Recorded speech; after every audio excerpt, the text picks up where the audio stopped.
Good afternoon, and thank you for being here. Today I had the honor and privilege of meeting with former Richmond police officer Cheryl Nietzsche.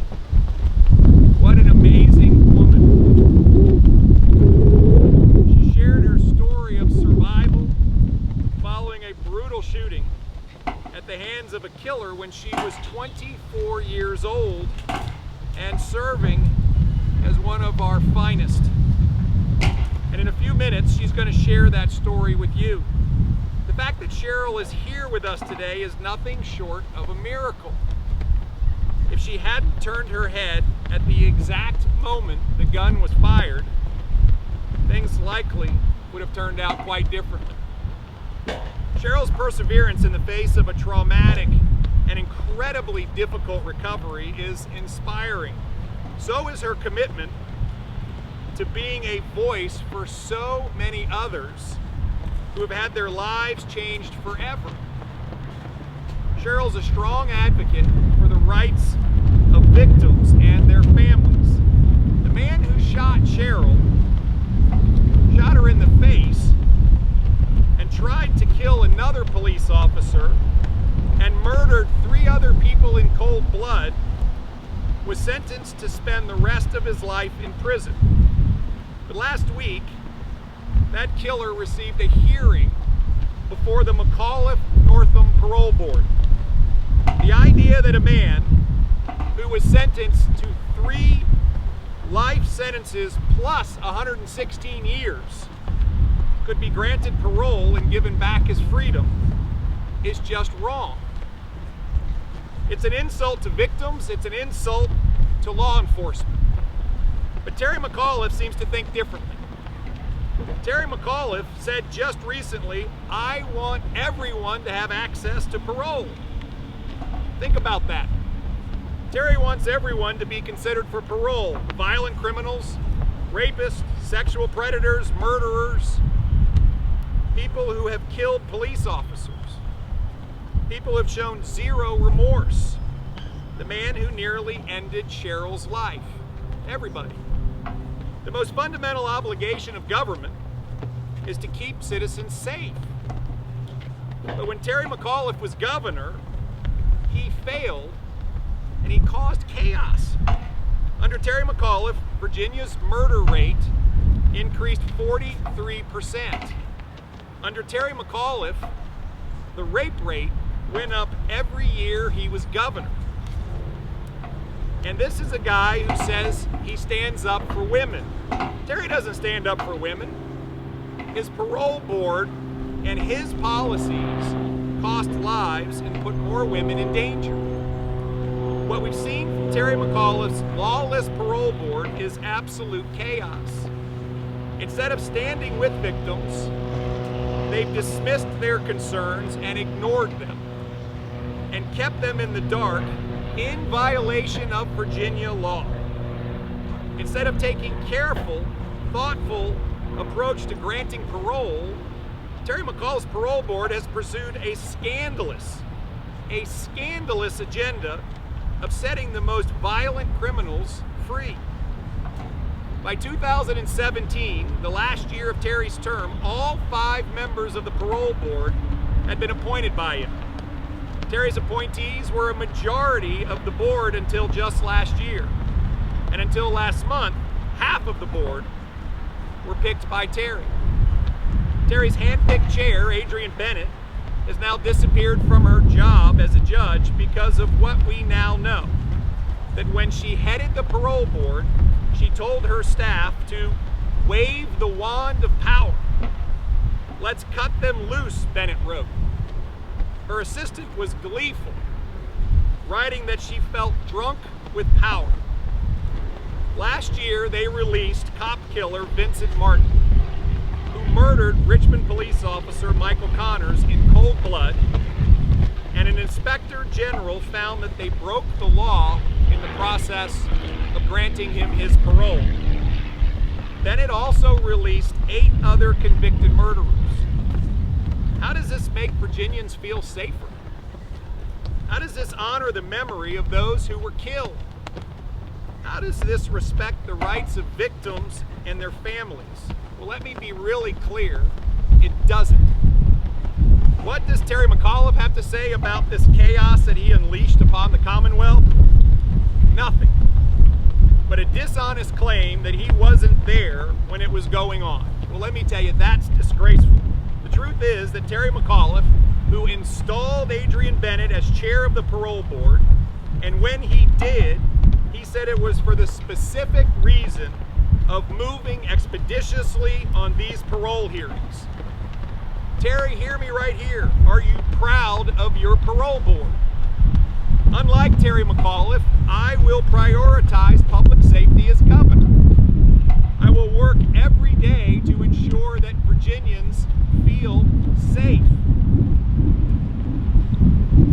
When I'm governor, we're going to put an end to the chaos that Terry McAuliffe has led, and I'm going to restore common sense. I'll replace the entire parole board. We'll support law enforcement, and we will restore respect for victims in the parole board process. Listen, I believe in second chances, but Terry's parole board has taken the concept and abused it. We recently learned of a man in Southwest Virginia who was arrested for armed robbery after he had been released on parole. He had 56 felonies. 56 felonies. Second chances are one thing. 57 chances are something else entirely.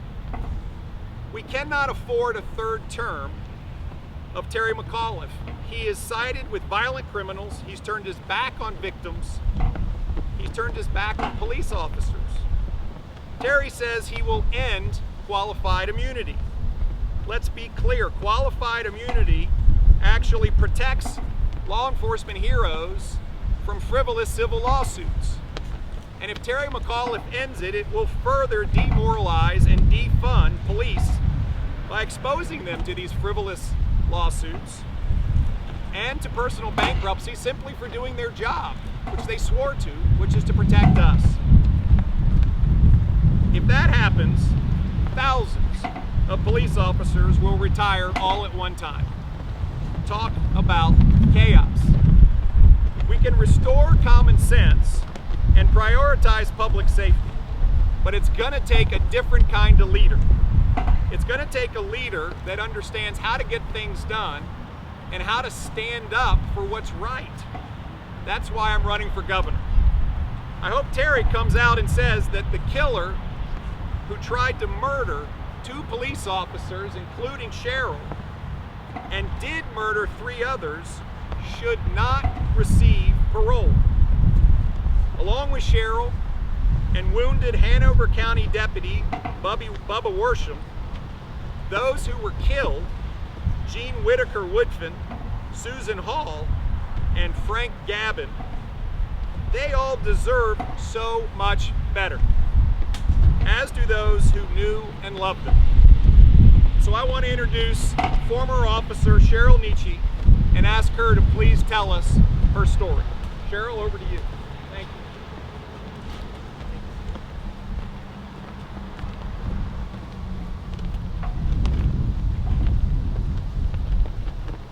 I'd like to start by thanking Glenn Youngkin for his invitation to speak on behalf of victims.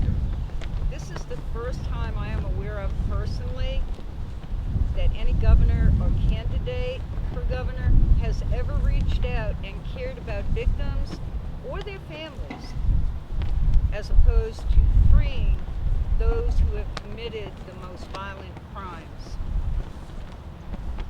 I stand before you today and ask, where is the justice? I was invited here today to tell you about my personal story and the story of 4 other victims on a violent 3-day killing spree that started on October 24th, 1984. As a victim, I have rights and I have a voice. The criminal justice system starts when a crime is committed.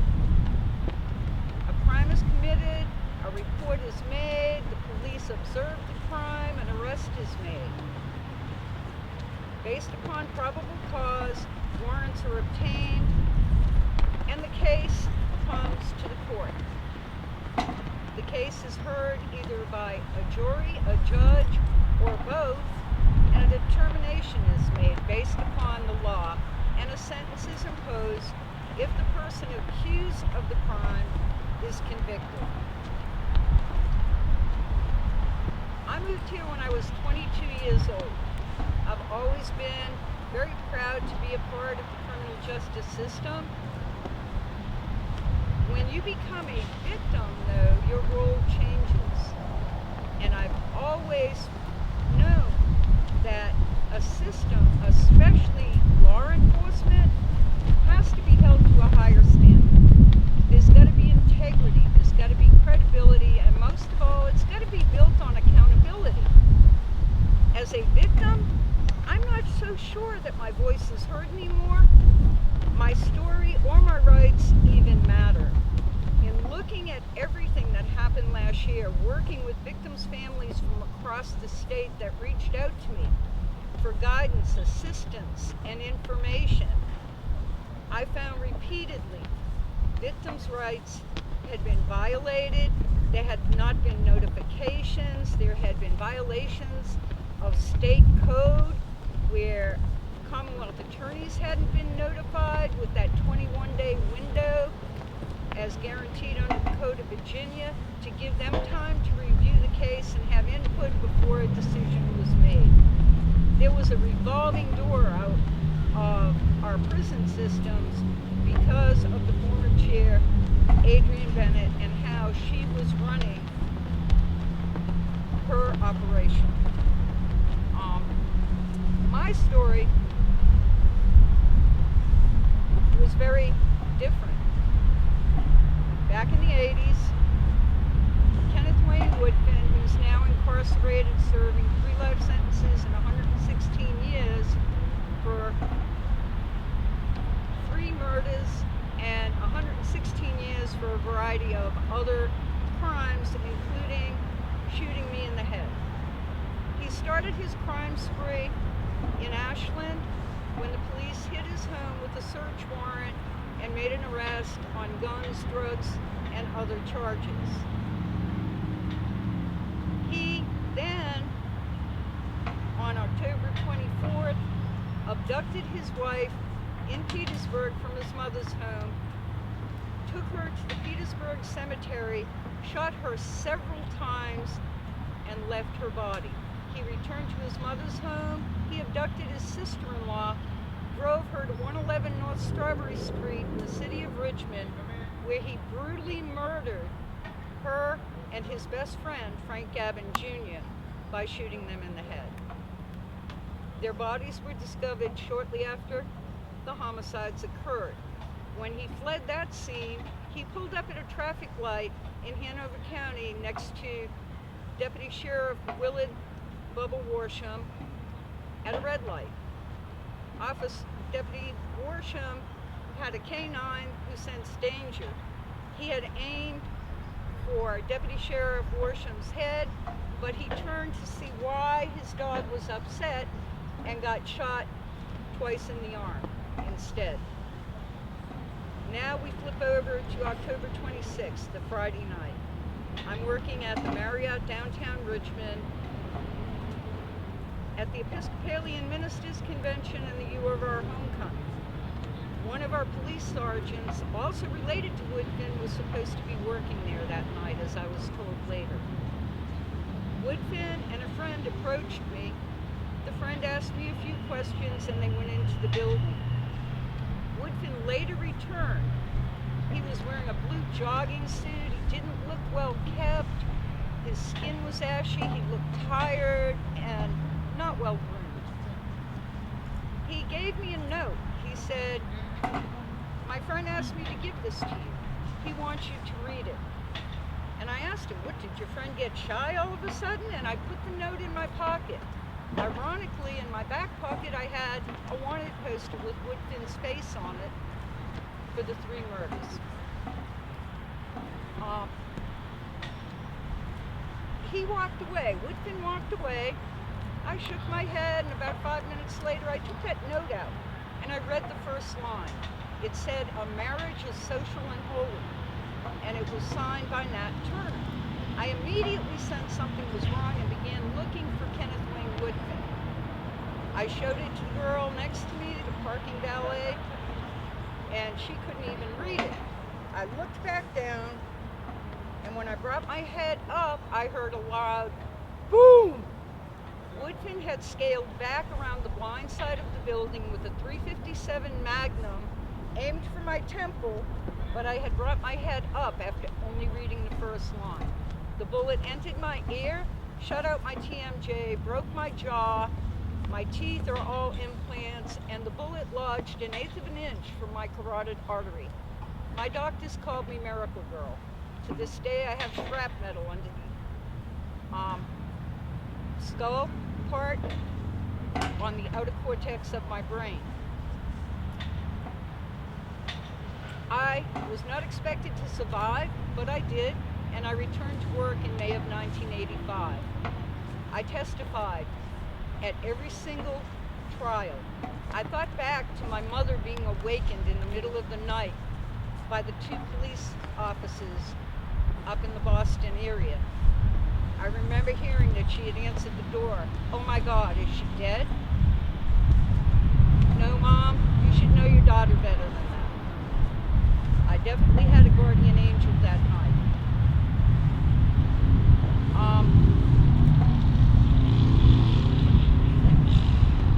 I was told during all the convictions that we would never have to worry about Woodfin being released from jail, that he would be required after being found guilty to serve his time. But now, every 1 to 3 years after he had served 1/4 of his time, I find myself having to go back to the parole board to ask the community to continue to support our efforts to keep this serial killer, who has never taken any responsibility, shown any remorse, or accepted any accountability for his violent behaviors that took those 3 lives and tried to kill 2 law enforcement officers, to keep him behind bars. This year, more than anything, I am very concerned that there is the best possibility that there has ever been that Kenneth Wayne Woodfin could be released back into society. This will be his 37th year incarcerated. How can anybody think that that is enough time for taking 3 lives, his wife, his sister-in-law, his best friend, and altering the lives of 2 other people that you tried to kill? I can't even begin to tell you what it's like to have to go back and talk to you here today, talk to the parole board. It rips those wounds wide open. I will never have any peace or closure, but I will never stop advocating for justice to be done. Justice is not only for the accused and the offender, but also for the victim. Victims have rights. We have rights under federal law. Many victims aren't even ever notified by the parole board. There definitely needs to be reform. You all are familiar with all of the cases and complaints. And now we have the Office of the State Inspector General, who's supposed to be the watchdog. They're not even allowed to do their job. I can't tell you how disappointed I am in that report that came out, because it never addressed the allegations and the evidence submitted of the parole board under now Judge Adrian Bennett, former chair of the parole board, for not doing their job and violating victims' rights. I've talked to several of those victims and their families, and I know this firsthand. We need to have people in appointed positions accountable to more than a governor. You need an internal affairs division that does not work for the chair of the parole board. You need to let the State Office of the Inspector General do their job. They're supposed to be the watchdog over these types of state agencies.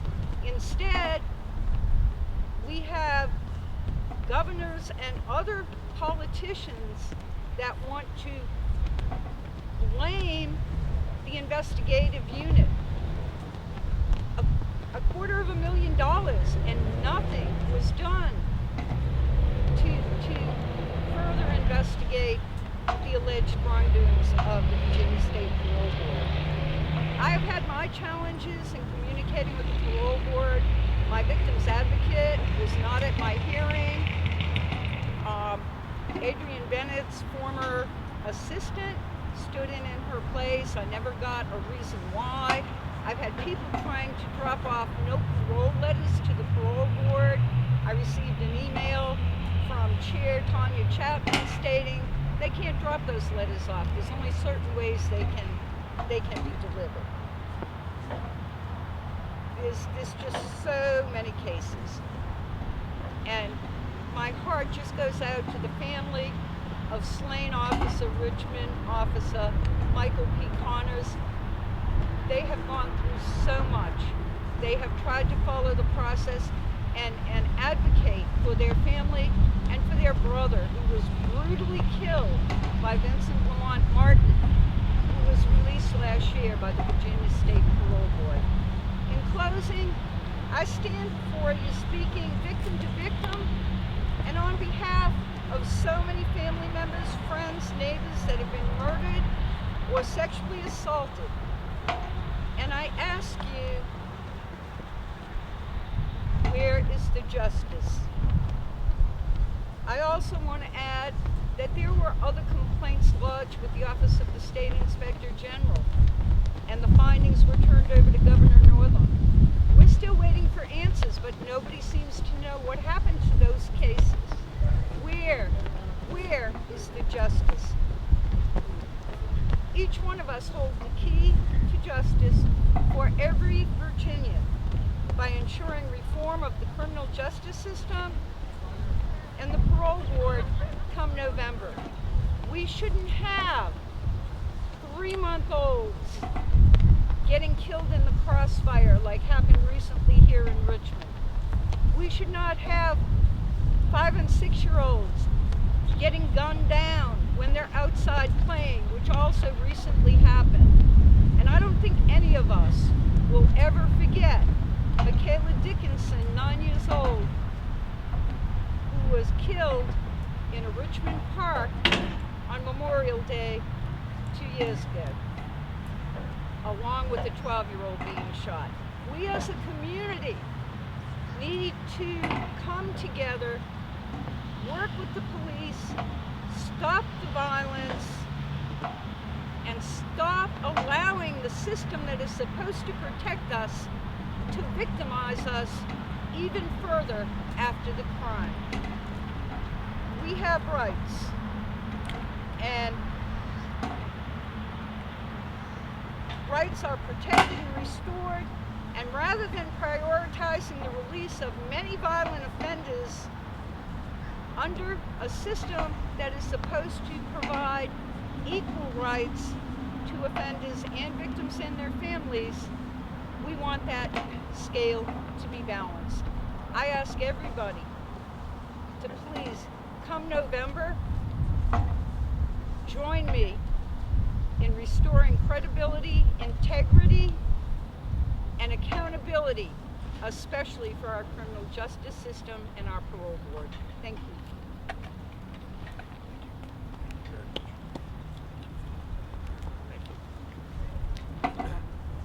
Cheryl, thank you very, very much.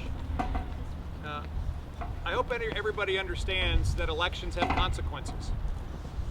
And the consequences for Virginians, and particularly when it comes to safe communities, have been crushing for the last 8 years. Today we stand ready to actually protect victims, to stand up for our law enforcement heroes, and to make sure that we can move forward with our nation's best law enforcement capabilities by investing in it by in fact making sure that we have appropriately paid, appropriately equipped, appropriately supported law enforcement heroes so that we can in fact press forward, yes, with needed training, and yes, with needed equipment, and yes, with needed expertise to make sure that Virginia is indeed the safest and best place to live in America. Thank you all for coming, and we appreciate your attention to this most important issue, and I do look forward to being your next governor. Have a great afternoon.